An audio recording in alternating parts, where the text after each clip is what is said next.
교회는 사랑의 공동체입니다. 교회가 사랑이 없으면 그것은 죽은 교회입니다. 아무리 예배를 드리고 예수님을 찾고 이 성령을 구하며 하나님을 불러도 사랑이 없으면 하나님은 그 가운데 어떠한 역사도 이루지 아니하십니다. 그래서 교회가 어찌 보면 믿음보다 더 중요하게 여겨야 할 것이 사랑입니다. 고린도전서 13장에 보게 되면 믿음과 소망과 사랑, 이 세 가지는 항상 있어야 되지만 그 중에서 제일은 사랑이다, 그렇게 말하고 있지 않습니까? 우리는 믿음을 제일 중요시 여깁니다. 그런데 믿음보다 더 우리가 앞서서 우리의 삶에 가져야 할 것이 사랑입니다. 그 사랑은 예수 그리스도께서 우리를 사랑하신 것 같은 아가페 사랑이죠. 그런데 이 사랑 참 어렵습니다. 예수님처럼 사랑한다는 거, 그거 정말 어렵습니다. 목사인 저에게도 예수님의 이 사랑을 실천하는 것이 여간 어려운 게 아닙니다. 오랜 세월 주님을 따르고 내 인생을 주님의 복음을 전하는 데에 드렸지만 사랑, 참으로 제게는 지금도 어려운 일입니다. 어느 때는 나도 어디서 그런 능력이 나오는지 모를 정도로 큰 사랑으로 성도들을 사랑하고 또 가족들을 사랑합니다. 그런데 어느 때는 도대체 내가 그동안 가지고 있었던 사랑이 어디 있었는지 모를 정도로 너무 사랑이 없이 미움과 원망이 쏟아져 나옵니다. 마치 내 안에 두 가지의 인격이 있는 것 같아요. 어느 때는 사랑이 넘치는 사랑의 사도, 어느 때는 사랑이 하나도 없는 그냥 마귀의 종처럼 그런 모습을 제가 보게 됩니다. 그럴 때마다 얼마나 괴로운지 모릅니다. 내게 사랑이 나타나고 그 사랑이 사람들에게 나누어질 때는 너무너무 행복하고 내가 목사로서 기쁨도 있고 자랑도 가지는데, 이 사랑이 온데간데 없어지고 미워지게 되고 그냥 냉랭하여지게 되고 사람들이 귀찮아지기 시작할 때, 그때는 참 고통스럽습니다. 내가 왜 목회를 하나 하는 그런 절망감이 들 때가 있습니다. 마치 이 두 가지의 인격 속에서 늘 제가 힘겨워하면서 어느 날 제 스스로 고민을 해보았습니다. 나는 왜 어느 때는 사랑이 넘치는 것 같고 왜 어느 때는 사랑은 없고 미움만 가득할까? 왜 그럴까? 제 자신을 한번 돌아보면서 살펴보았습니다. 그랬더니 하나를 제가 발견할 수가 있었습니다. 뭘 발견했느냐면, 내가 하나님의 은혜에 있을 때는 내가 원치 않아도 내 속에서 하나님의 사랑이 쏟아져 나왔습니다. 마치 샘물에서 물이 펑펑 쏟아져 나오듯이 내 안에 사랑이 쏟아져 나오더라고요. 아마 내 안에 계시는 예수님의 그 사랑이 솟구쳐 올라왔을 것입니다. 그런데 제가 은혜가 없어지고 내가 은혜를 잃어버리면 나도 모르게 사랑은 사라지고 마치 메마른 시내처럼, 마치 아무 물도 없는 우물처럼 사랑은 없고 그저 먼지만 날리고 미움과 시기와 질투만이 나타났던 것입니다. 저는 그것을 발견하고 난 다음에 제가 하나님 앞에 기도한 것이 있습니다. 주님, 나에게 늘 은혜를 부어 주옵소서. 주님의 은혜 없으면 저는 사랑할 수가 없습니다. 미워할 수밖에 없고 시기할 수밖에 없고 원망할 수밖에 없습니다. 주님의 은혜를 부어서 내 안에 계시는 예수 그리스도의 그 능력으로 말미암아 사랑이 날마다 쏟아져 나오게 해 주옵소서라고 그렇게 기도를 드립니다. 여러분들은 어떻습니까?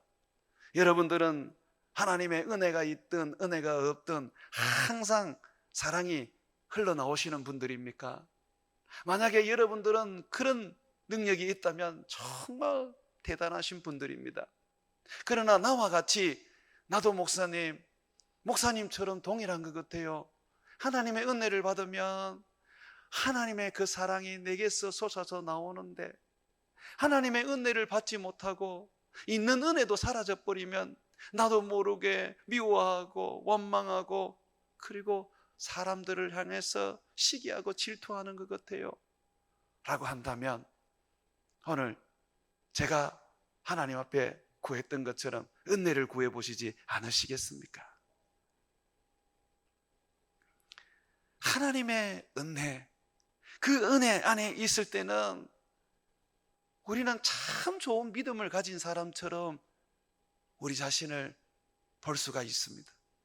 그런데 은혜가 없으면 내가 예수님을 믿나 하는 생각이 들 정도로 우리는 불신자적인 모습을 가지게 됩니다. 성경은 그 이야기를 우리에게 해주고 있습니다. 너희가 그리스도 예수 안에 있으면 너희는 예수님의 제자다. 그리스도 예수 안에 있으면 예수님의 능력이 너를 충만케 한다. 그러나 너희가 예수님을 떠나게 되면 너희는 메마른 가지와 같아서 아무런 열매를 맺을 수가 없다.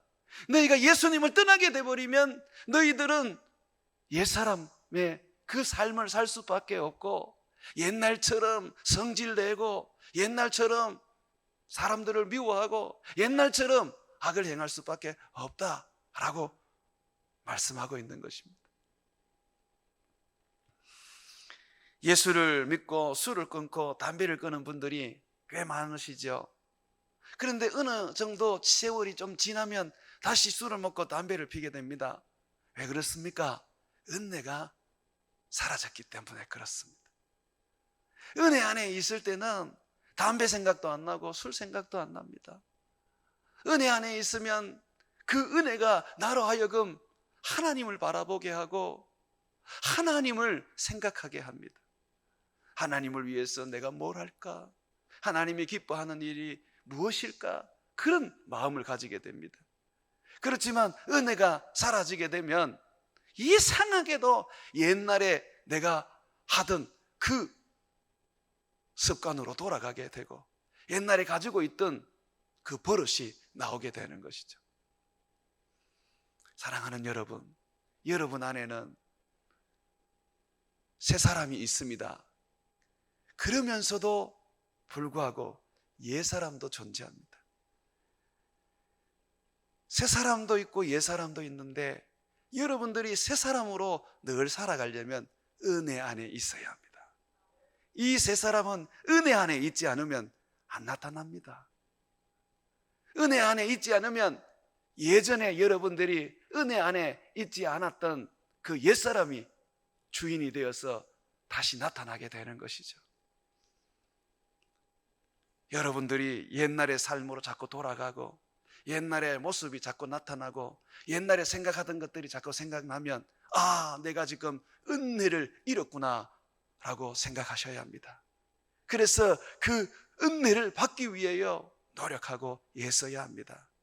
다시 은혜를 받으면 여러분들은 예수 그리스도 안에서 새 사람으로 살아가게 되고 새 사람의 능력을 가지게 됩니다. 예수 이름으로 명해도 귀신이 떠나지 않는 것은 은혜가 없어서 그렇습니다. 예수 이름으로 명령을 했는데 귀신이 떠난다면 그 사람에게는 은혜가 있다는 것입니다. 그렇다면 우리가 세상을 살아가면서 우리의 부족함을 무엇으로 채워야 되겠습니까? 은혜로 채워야 됩니다.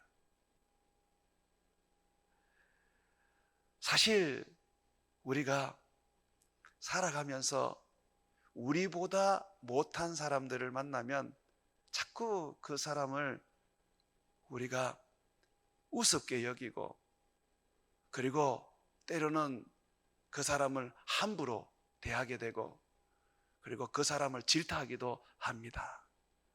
같이 일을 하다가 어떤 사람이 부족해서 그 일을 잘 못하게 되면 우리는 그 사람을 향해서 원망을 하고 책임을 돌립니다. 그러다 보니까 교회 안에서도 그런 일들이 참 많아요. 주의 일 한다고 모였지만은 잘하는 사람이 있고 못하는 사람이 있어요.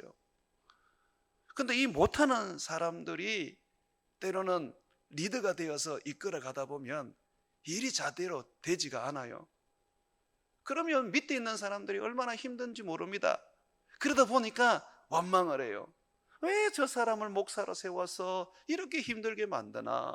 왜 저 자격도 안 사는 사람을 장로로 세워서 이렇게 교회를 어렵게 만드나? 그렇게 원망을 합니다. 세상과 다를 게 없는 것이죠.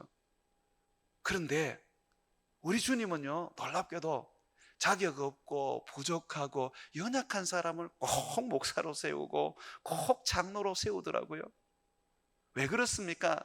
그 자격 없고 그 연약하고 그 무능력함 위에 하나님의 은혜를 부어서 하나님이 그 사람을 통하여 하나님의 일을 이루기 때문입니다.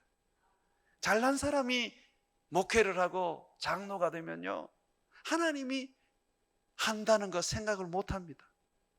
못한 사람이 해야지, 참 하나님이 하시는구나. 이야, 내가 봐도 저 사람 말도 잘 못하고 설교도 별로고 장로로서 어떤 일도 제대로 못하는데, 그런데 뭘 하면 잘 된단 말이야. 그런데 뭘 하면 그냥 은혜로 그냥 쑥쑥 해결된단 말이야. 야, 참 하나님이 함께 하는구나. 이렇게 되는 것입니다. 사랑하는 여러분, 왜 우리 주님이 우리들에게 사랑하라고 하셨는지 아십니까? 교회 안에는 부족한 사람도 많고 연약한 사람도 많고 죄를 짓는 사람도 많기 때문에 그렇습니다. 의인이 교회에 오는 게 아니라 죄인이 교회에 오는 것입니다. 그러다 보니까 주님은 그 연약한 사람, 그 부족한 사람, 그 죄 많은 사람을 사랑하라고 하시는 겁니다. 그 사람을 사랑하면 그 사랑이 그 사람을 변화시키고 그 사랑이 우리 하나님께 영광이 되기 때문에 그렇습니다. 여러분, 우리의 부족함을 은혜로 덮을 때에 우리는 사랑할 수 있습니다. 부족한 거 나무라지 말고 하나님의 은혜가 임하도록 기도하시기를 바랍니다.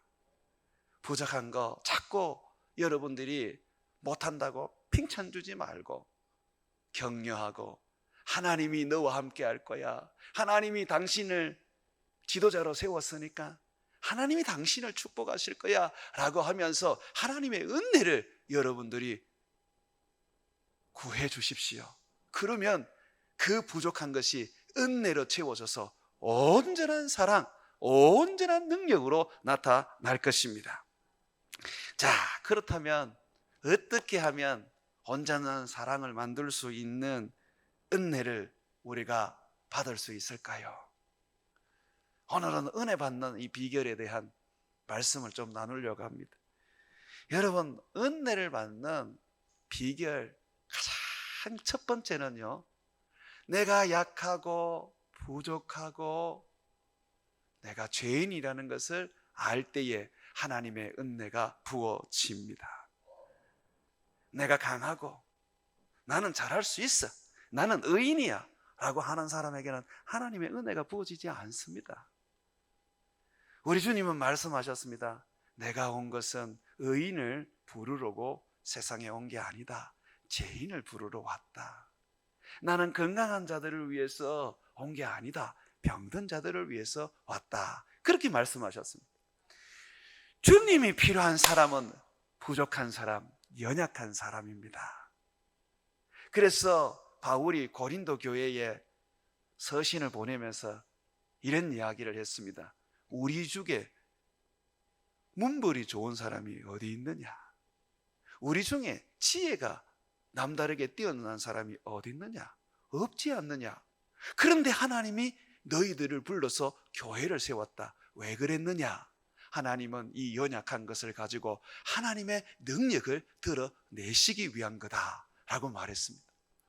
정말로 있잖아요, 예수님께서 처음 사역을 하실 때도 정말 가난한 그 지역, 가버나움, 갈릴리 지역, 거기서 사역을 하셨어요.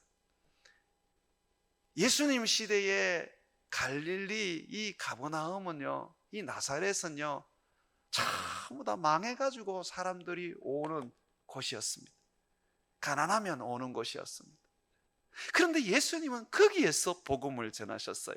거기에서 제자들을 세우시고 그들로 온 땅에 복음을 전할 수 있도록 해주셨습니다.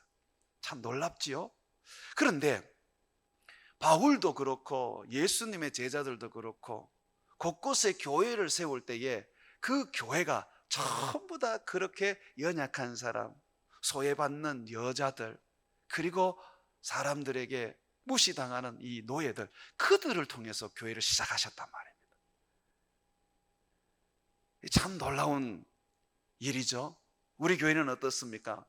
우리 교회는 저기 신엄동 농공단지에 아무도 찾아오지 않는 그 가난하고 그 환경이 어려운 곳에서 교회를 시작했습니다.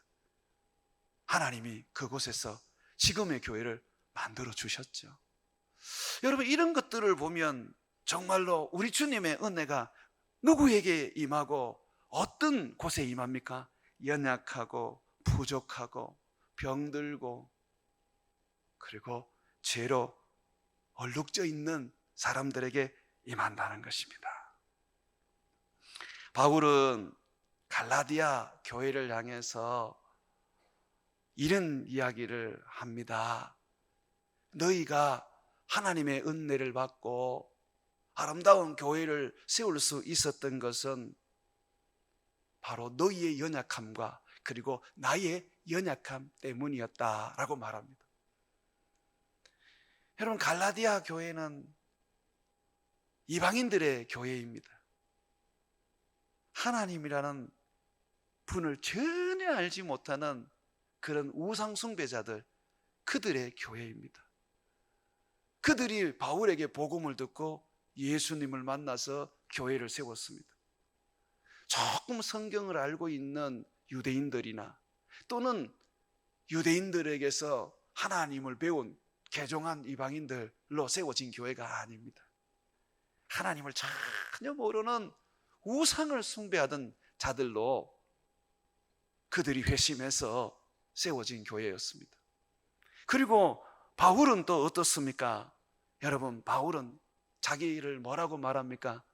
죄인 중에 괴수라 그래요. 실질적으로 바울이요, 어떤 사람이었습니까?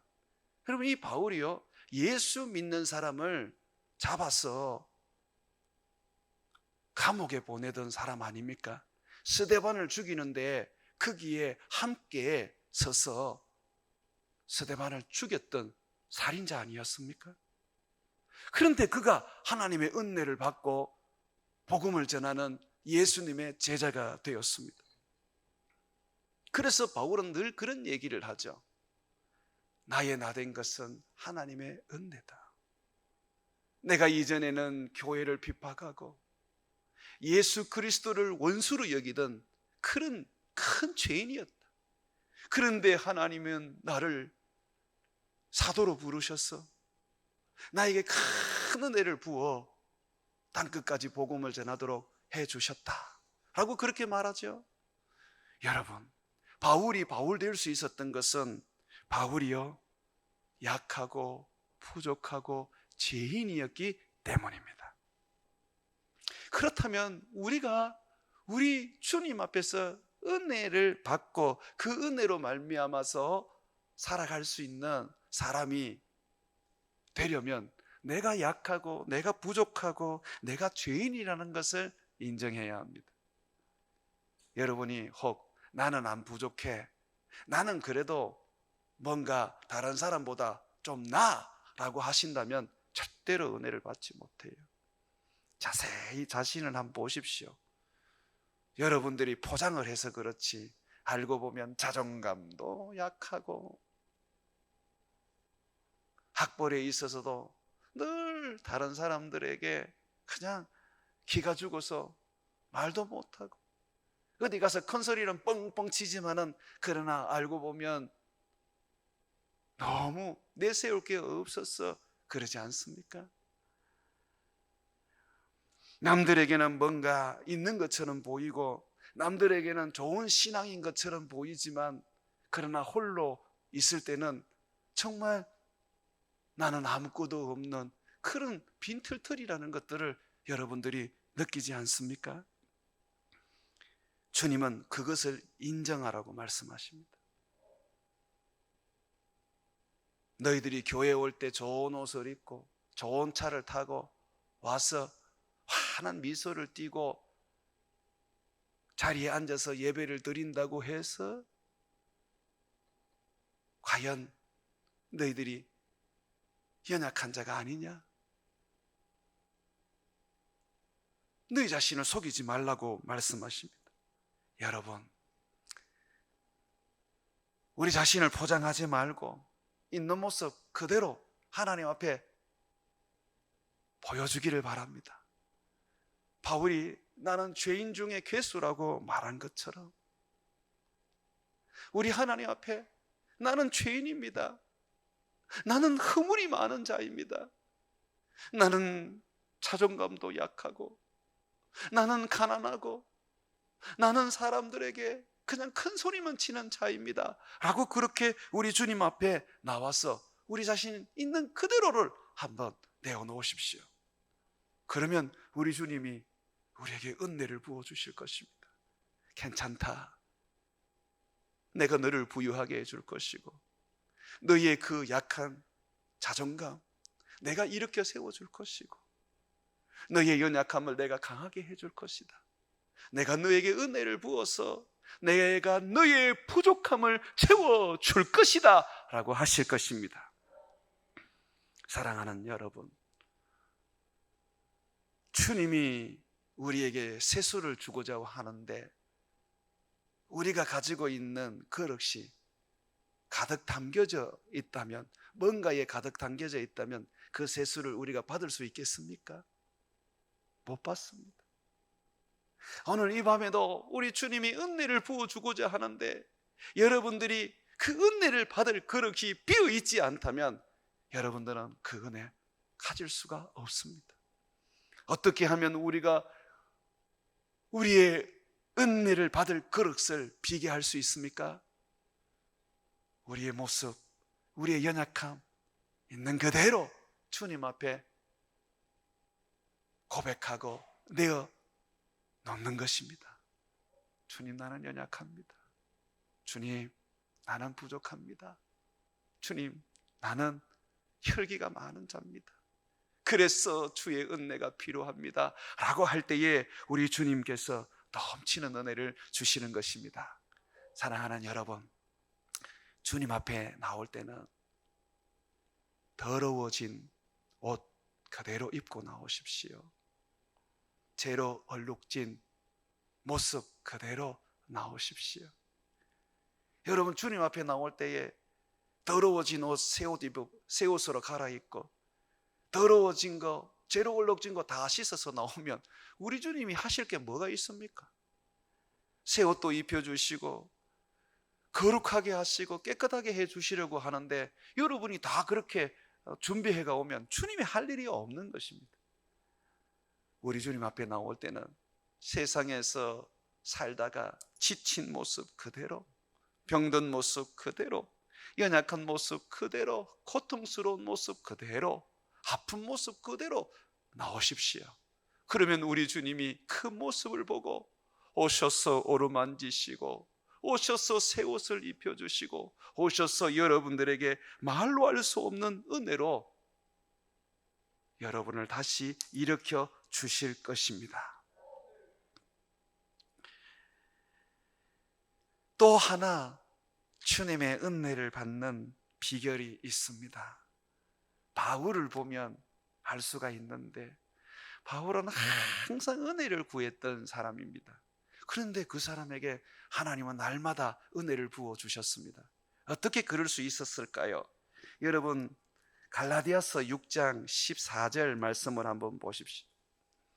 갈라디아서 6장 14절에 보게 되면 바울이 은혜를 하나님으로부터 받는 비결을 말하고 있습니다. 우리 다 같이 한번 읽어봅시다.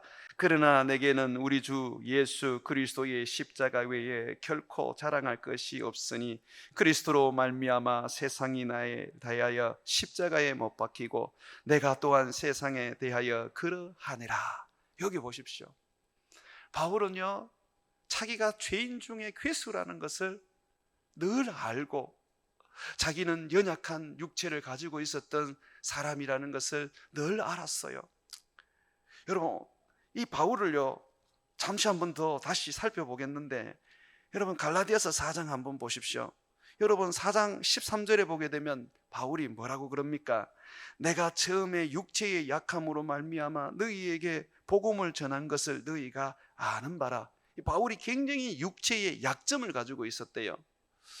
어떤 학자들은 바울이 간질병이 있었다라고 하고요, 어떤 학자들은 바울이 얼굴이 굉장히 이상하게 생겨서 외모에 컴플렉스가 있었다라고도 말하고요, 어떤 학자들은 뭐라고 말하냐면 바울이 육체의 약함을 가지고 있었던 것은 아마 사람들이 바울을 좋아하지 않는 어떤 모습을 가지고 있었을 것이다 라고 그렇게 말을 했습니다. 어쨌든 간에 이 바울은 지금 육체로 인하여 컴플렉스를 가지고 있는 거예요.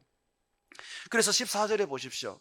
너희를 시험하는 것이, 너희들을 시험하는 것이 내 육체에 있었는데 이것을 너희가 업신여기지도 아니하고 버리지도 아니하고 오직 나를 하나님의 천사와 같이 또는 그리스도 예수와 같이 영접했다고 말합니다. 바울은 육체의 컴플렉스가 있었음에도 불구하고요, 하나님의 은혜로 말미암아 갈라디아 사람들이 그를 사도로 영접을 했습니다. 자, 이런 약점이 있는 바울, 이 바울은 이 약점을 또한 십자가에 못 박고, 그리고 예수님의 십자가는 자기의 자랑이 되게 했습니다. 갈라디아서 6장 14절에 보게 되면 그렇게 말하고 있죠. 내가 자랑할 것은 십자가밖에 없다. 내가 붙잡고 내가 의지하고 내가 사랑하는 것은 예수님의 십자가이다 라고 말합니다. 그러면서 그 십자가를 어떻게 사용합니까? 자기의 모습을, 자기의 그 열등감을 십자가에 못 박는 것으로 사용합니다. 여러분, 여러분들의 열등감, 여러분들의 컴플렉스, 여러분들의 그 약함과 죄는요, 여러분들이 어떻게 그것을 바꾸려고 애를 써도 바꿀 수가 없어요. 그거는 그냥 십자가에 못을 박아야지만이 해결이 됩니다. 그리스도의 사람은 그 정과 욕심을 십자가에 못 박은 사람입니다. 여러분에게 있는 십자가, 그 십자가를 여러분들의 연약한 욕심과 여러분들의 그 연약한 죄성을 못 박는 것으로 사용하십시오.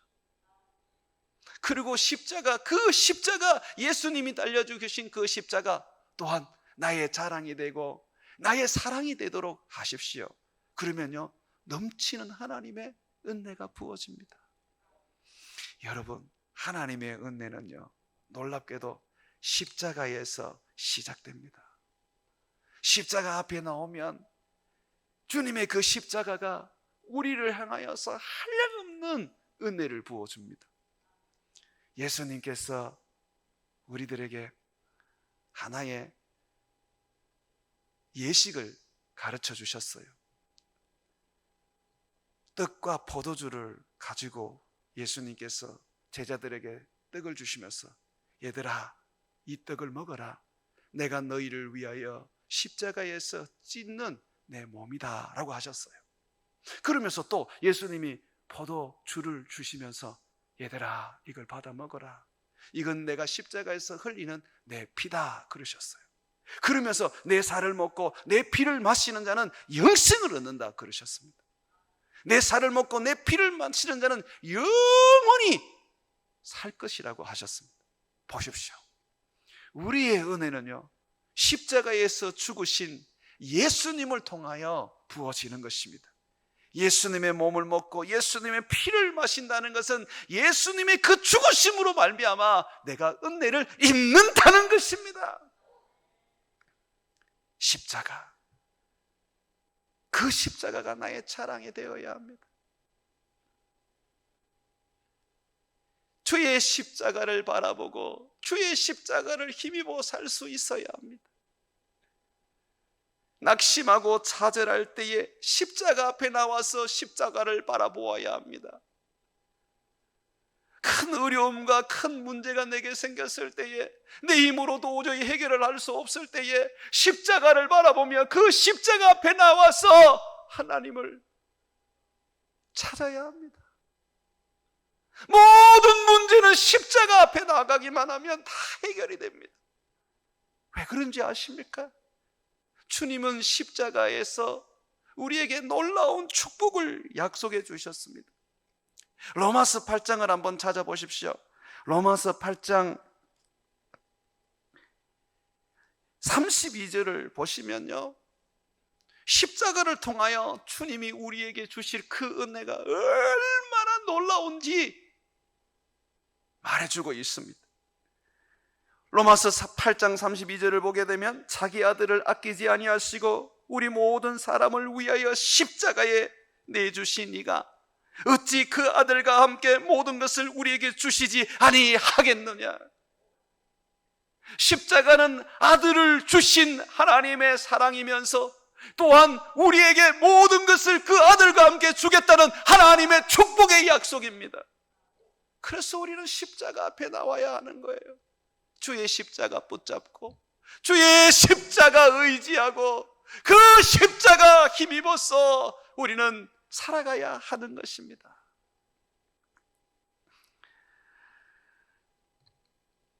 이번 한 주 제가 다른 나라의 목회자들 한 100여 명 모시고 수업을 했습니다. 월요일부터 오늘 오후까지 수업을 했어요.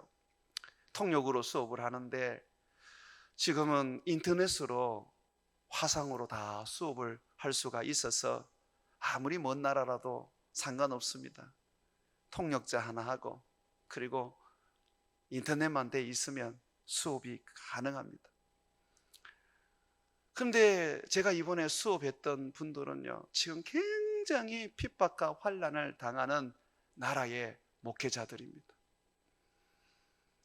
아침 9시 반부터 수업을 시작하는데 이미 대부분의 목회자들이 다 들어와서 찬양을 부르고 기도를 하는데요, 그들의 그 찬양은 참 너무너무 마음을 아프게 하는 그 찬양이었습니다. 간절히 기도하는 그 기도는 무슨 말인지 통역을 안 해주니까 제가 알아먹지를 못했지만, 그러나 그들의 모습만 봐도 얼마나 간절한지 몰랐습니다. 너무 지쳐 보였고 너무 힘겨워 보였고 핍박과 환난 속에서 살아가는 그들의 모습을 보니까 예초롭기만 했어요.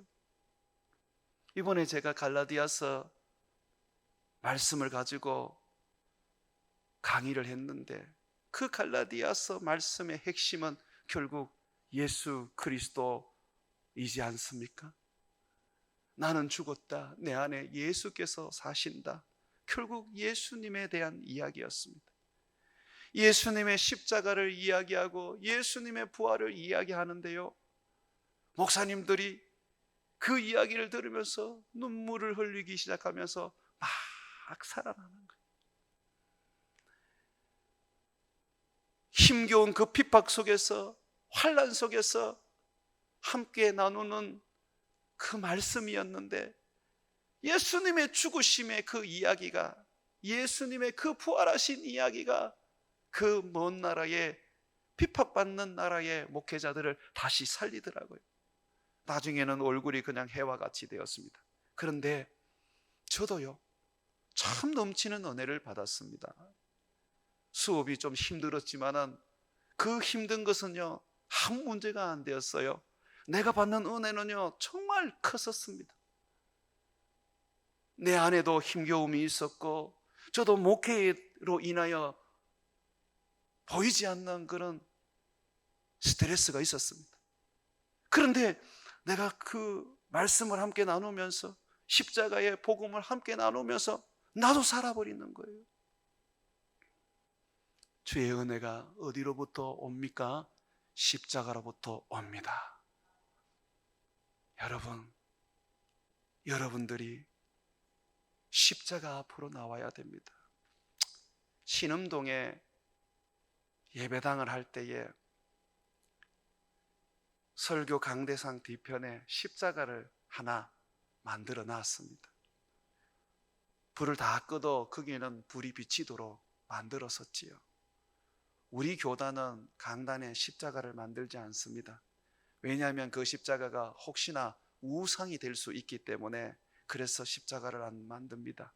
그런데 저는 그때 그 십자가를 두었어요. 왜냐하면 여러분들도 잘 아는 것처럼 예배 앞에 나오는 것은 십자가 앞에 나오는 것이다.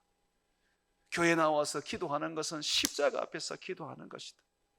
여러분들이 집에서도 기도할 수 있고 또 직장에서도 기도할 수 있지만, 교회 와서 기도하고 교회 와서 예배하는 것은 항상 십자가를 생각할 수 있도록 하기 위해서 그렇게 했던 것입니다.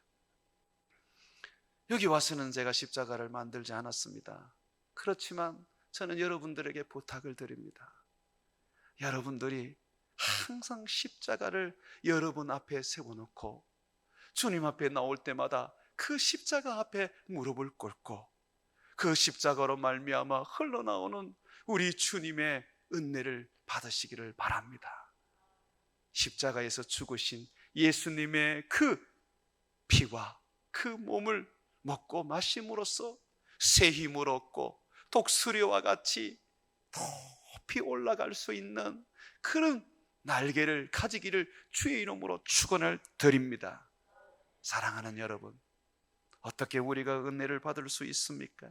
내가 약하고 부족하다는 것을 인정하고, 그래서 나는 주님이 필요해 라고 고백할 때에 우리는 은혜를 받을 수 있습니다. 어떻게 우리는 은혜를 받을 수 있습니까? 주의 십자가 붙잡고 그 십자가 앞에 나의 연약함을 못 받고 그 십자가를 통하여서 주의 은혜를 구할 때에 우리는 은혜를 받을 수가 있는 것입니다.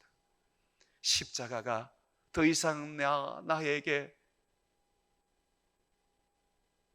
힘이 되지 못하고 능력이 되지 못하고 내 마음에 뜨거움이 되지 못하다면 영혼이 죽어 있고 성령이 소멸되었다는 것입니다.